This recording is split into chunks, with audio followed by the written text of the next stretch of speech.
Right, சரி, right, okay. ஏற்கனவே நம்ம வந்து 2 கதை சொல்லியிருக்கோம். ஒண்ணு வந்து மை பர்ஃபெக்ட் ஸ்ட்ரேஞ்சர், 2வது டனல். இந்த ரெண்டுமே பாத்தீங்கன்னா டைம் டிராவல் பிளஸ் மர்டர் மிஸ்டிங்கிற ஜானர்ல போகும். அதே ஜானர்ல இருக்க ஒரு 3வது படத்தை தான் இன்னைக்கு நம்ம பார்க்க போறோம். வெப் சீரிஸ் தான், அதே ஜானர் தான். சொல்ல ஆரம்பிப்போம். இது இன்னைக்கு நம்ம பார்க்க போறது வந்து பாத்தீங்கன்னா, நேற்று வந்து நம்ம டனல் பார்த்தோம். அதே மாதிரி இருக்க சிக்னல்னு ஒரு சீரீஸ் 2016ல வந்த சீரீஸ் இது. இதோட கதையை பார்க்கறதுக்கு முன்னாடி இந்த கதையில உள்ள ஒரு முக்கியமான அம்சத்தை சொல்லிடுவோம். ஏன்னா வந்து கதை சுருக்கம் தான், அதுக்கு முன்னாடியான ஒரு முக்கியமான அம்சம். கொரியால பொறுத்த வரைக்கும் அந்த கோல்ட் கேஸ் அப்படிங்கிற ஒரு சட்டம் ஒன்று இருந்துச்சு. அது எப்படி அப்படின்னா, ஒரு குற்றம் நடக்குதுன்னு வச்சுங்களேன். இப்ப இந்த குற்றம் நடக்குது, இந்த குற்றவாளியை கண்டுபிடிக்கல அப்படின்னா அதுக்கான குறிப்பிட்ட வேலிடிட்டி பீரியட்னு ஒன்று வச்சுக்கிறாங்க. அது வந்து 15 வருஷம். இந்த குற்றம் நடந்து அந்த 15 வருஷத்துக்குள்ள ஒரு கொலையாளிய இல்ல குற்றவாளியை பிடிச்சாகணும்.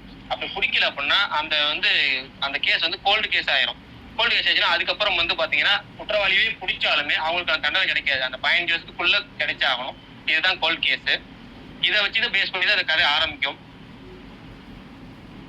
எப்படி அப்படின்னா 2015ல ஒரு போலீஸ்ல ஒருத்தர் இருப்பாரு. அவர் தான் நம்ம ஹீரோ, ஃபர்ஸ்ட் ஹீரோ. அவர் பேரு பார்க்கு. கிரிமினல் ப்ரொஃபைலரா இருப்பாரு இந்த படத்துல, இந்த சீரீஸ்ல. அவர் வந்து ஒரு கேஸை வந்து எடுத்து போவாரு. அதுக்கு போறதுக்கு என்ன காரணம், அவர் ஏன் போலீஸ் டிபார்ட்மெண்ட்ல சேர்றதுக்கான ஆசை அப்படிங்கன்னா அதுக்கு ஒரு பிளாஷ்பேக் இருக்கு. அது இந்த கதை வந்து அதுலதான் ஆரம்பிக்கும். 2000ல படம் கதை ஆரம்பிக்கும். அதுல பாத்தீங்கன்னா ஒரு மழைக்காலம். அதுல வந்து ஒரு ஸ்கூல்ல ஒரு பையன் ஒருத்தர் இருப்பான். அவன் வந்து மலையில வந்து அவன் நம்மள மாதிரி ஒரு இன்ட்ரோவர்ட்னு வச்சுங்களேன், பொண்ணுங்கள்ட்ட பேச மாட்டான். அப்படி ஒரு பொம்பளை பிள்ளைய தனியா விட்டுட்டு அவன் பாட்டுக்கும் ஸ்கூல் விடும்போது போவான். எல்லாத்தோட பேரண்ட்ஸ் கூட்டு போவாங்க. அவன் கையில குடம் இருக்கும், இருந்தாலும் அந்த பிள்ளைய கூட்டு போக மாட்டான். அந்த பின்னாடி இருந்து பார்ப்பான், அந்த பிள்ளை என்ன பண்ணுதுன்னு பார்ப்பான். அந்த பிள்ளைய பத்தி இன்னொரு பொண்ணு வந்து கூட்டு போவாங்க, ஒரு லேடி கூட்டு போவாங்க. அதை வந்து ஓரமண்ணு பார்த்துட்டு தான் போவான். அன்னைக்கு வீட்டுல போய் சாப்பிட்டு இருக்கும்போது டிவியில நியூஸ்ல அந்த பொண்ணு காணா போச்சுன்னு வரும். இந்த ஸ்கூல்ல படிச்ச பொண்ணு காணா போச்சு நியூஸ் வரும். இவன் பதறிடுவான். நம்ம அந்த பொண்ணு கூட்டு வந்து அந்த பொண்ணு காணா போயிருக்காது இல்ல அப்படின்னு ஒரு பதட்டத்திலே இருப்பான். இதனாலே அந்த பொண்ணு இறந்துட்டதா வந்து செய்தி வந்துடும். அவன் இன்னும் ஷாக்காயிருவான். போலீஸ்ல போய் கெஞ்சுவான், சார் இந்த மாதிரி கூட்டு போனது நீங்க எல்லாம் ஆம்பளை தேடுறீங்க, அவன் ஆம்பளை கிடையாது பொம்பளை அப்படின்னு என்னமோ சொல்லுவான். சின்ன பையன் சொல்ற யாரும் ஏத்துக்க மாட்டாங்க. அதனாலதான் அவனுக்கு போலீஸ்க்கு ஆகணும்னு ஆசையா வரும்.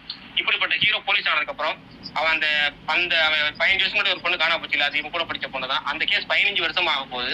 இன்னும் ஒரு 3 நாளோ 2 நாளோ இருக்க போகுது. அந்த சமயத்துல பாத்தீங்கன்னா இவனுக்கான வெறுப்பு வந்துடும். நம்மளால கண்டுபிடிக்கவே முடியல அந்த குற்றவாளி. அந்த கேஸ் வந்து கோல்டு கேஸ் ஆக போகுது. இதுக்கு மேல ஆயிடுச்சு, குற்றவாளி கண்டுபிடிச்சா அவங்களுக்கு வந்து தண்டனை கிடைக்காது. அவனுக்குள்ள மனசுல ஒரு குற்ற உணர்ச்சியும் இருக்கும். இப்படிப்பட்ட சூழ்நிலை அவன் போலீஸ் ஸ்டேஷன் வாசப்படல ஒரு வேன் நிற்கும். அந்த வேன்ல இருந்து ஒரு சவுண்ட் வரும், ஒரு சின்ன சவுண்ட் மட்டும் வரும். பார்க்கு நீ தானே பேசுற, இருக்கியா, லைன்ல இருக்கியா, உனக்கா நீ சொன்ன இடத்துக்கு நான் வந்துட்டேன், நீ சொன்ன ஹாஸ்பிட்டலுக்கு நான் வந்துட்டேன், நீ சொன்ன மாதிரி ஒரு பாடி கிடைச்சிருச்சு அப்படின்னு சொல்லுவாங்க. யாரா இவன் பார்க்கு நான் சொல்லி இவன் போய் பார்த்தா அந்த வேன்ல வந்து ஒரு டிரான்ஸ்மிட்டர் கிடைக்கும். ஒயர்லெஸ் போன் சொல்லுவாங்க, போலீஸ்காரன் யூஸ் பண்ணுவாங்கல்ல, அது ஒரு பழைய டிரான்ஸ்மிட்டர் கிடைக்கும். அதுல பாத்தீங்கன்னா இவன் பேரை சொல்லி இவன் சொன்னதா சொல்லி இவங்க ஒருத்தர் பேசிட்டு இருப்பான். அவன் யாரு பேசுறான்னு பாத்தீங்கன்னா அவன் ஒரு போலீஸ், பாஸ்ட்ல இருக்க போலீஸ். கிட்டத்தட்ட 2000ல இருந்து அவன் பேசுவான். இந்த டிரான்ஸ்மிட்டர் மூலமா டைம் டிராவல் நடக்கும். இதுதான் இந்த சீரிஸோட மெயின் கதை. அந்த வாக்கி டாக்கி மூலமா அவன் அங்க இருந்து, அதாவது 1989ல இருந்து 2000 வரைக்கும் அவன் அங்க இருந்து இவனுக்கு தகவல் சொல்றதும், இவன் இங்க இருந்தும் 2015ல இருந்து அந்த ஹீரோக்கு தகவல் சொல்றதும் இப்படிதான் ஓடிட்டு இருக்கும். இதுல பாத்தீங்கன்னா இந்த தகவல்கள் மூலமா அவங்க கேஸை அவங்க முடிச்சுக்குவாங்க. இப்ப பல கோல்டு கேஸை இவனுக்கு கிடைக்கும். அந்த கேஸை ஃபுல்லா அந்த பழைய இன்ஸ்பெக்டர் மூலமா இவன் தீர்த்துக்குவான். ஃபியூச்சர்ல இருந்து சொல்ற பார்க் மூலமா இந்த லீ வந்து இவனோட பழைய இப்ப இருக்க கேஸை முடிச்சுக்குவான். இது மாதிரி 2 பேரும் எப்படி முடிச்சுக்கிட்டாங்க, என்னென்ன கேஸ் இந்த சீரீஸ்ல வருதுங்கிறதா இதோட கதை சுருக்கம். இதுல பாத்தீங்கன்னா நான் சொன்னதுக்குள்ள ஒரு நீங்க படம் பார்க்கணுங்கிற ஆர்வத்துக்காக சொன்னதுதான். இன்னும் ஏகப்பட்ட கேஸ் இந்த சீரீஸ்ல வந்துகிட்டே இருக்கும். ஒரு பயங்கரமான ஒரு சூப்பரான ஒரு வெப் சீரிஸ். நேற்று நான் சொன்ன டனல் மாதிரி தான். ஏன்னா இந்த சீரீஸை பொறுத்த வரைக்கும் கதையை நிறைய சொன்ன ஸ்பாயிலர் ஆகுங்கிறனால நிறைய சொல்லல. ஆனா ரொம்ப ரொம்ப ஒரு முக்கியமான சீரீஸ். நீங்க போய் விரும்பி பார்க்கலாம் இந்த சிக்னல் சீரீஸ்.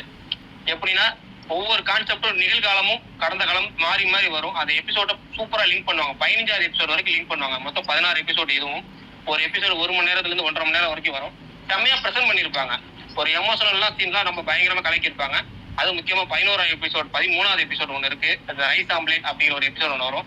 நான் ஏற்கனவே உங்களுக்கு சொன்ன ஸ்பேஸ்ல கலங்கி அழுதேன், குலுங்கி அழுதேன், கதறி அழுதேன். அது இந்த சீரீஸ் தான். இந்த சீரீஸ்ல 13வது எபிசோடு தான். நீங்க எல்லாம் பார்த்துட்டு எந்த அளவுக்கு கலங்கி அழுகுற அளவுக்கு ஒருத்தா அப்படிங்கறத பார்த்துட்டு சொல்லுங்க. ஒரு நியாயமான ஒரு உண்மையாலுமே ஒரு நல்ல வெப் சீரிஸ். ஒரு 2 எபிசோடு வந்து 3 எபிசோட் நீங்க வந்து டைம் கொஞ்சம் எடுத்துக்கும். உங்களுக்கான டைம் ஏன்னா கொஞ்சம் பொறுமை. ஏன்னா கடந்த காலம் நிகழ்காலம் மாறி மாறி வர்றதுனால கொஞ்சம் உங்களுக்கு புரியறதுக்கான கேரக்டர் எஸ்டாப்ளிஷ்மெண்ட்டுக்காக கொஞ்சம் டைம் எடுத்துக்கும். அதை நீங்க பொறுத்துக்கிட்டீங்க அப்படின்னா ஒரு ஒருத்தான சீரீஸ். பிரகாஷ் ப்ரோ, ஒரு சின்ன இது இப்போ வந்து சீரிஸ் வந்து அது பார்க்கும்போது கொஞ்சம் ஃபாஸ்டா பேசுறாங்கல்ல. இப்போ நம்ம இனிஷியலா வந்து அதுவும் வந்து என்ன டப்ட் இல்லாதனால வந்துட்டு நம்மளுக்கு அதுவும் ஒரு ப்ராப்ளமா இருக்கு கொரியன் சீரிஸ்ல. இல்ல அது வந்து எப்படின்னா கொஞ்சம் நம்ம பொறுமை எடுத்துக்கணும். ஒரு 10 நிமிஷம் 1/4 மணி நேரம் பாத்தீங்கன்னா நமக்கு அந்த கேரக்டருக்குள்ள போறதுக்கு ஒட்டுக்கும். ஏன்னா காரணம்னா கொரியனை பொறுத்த வரைக்கும் எல்லாருமே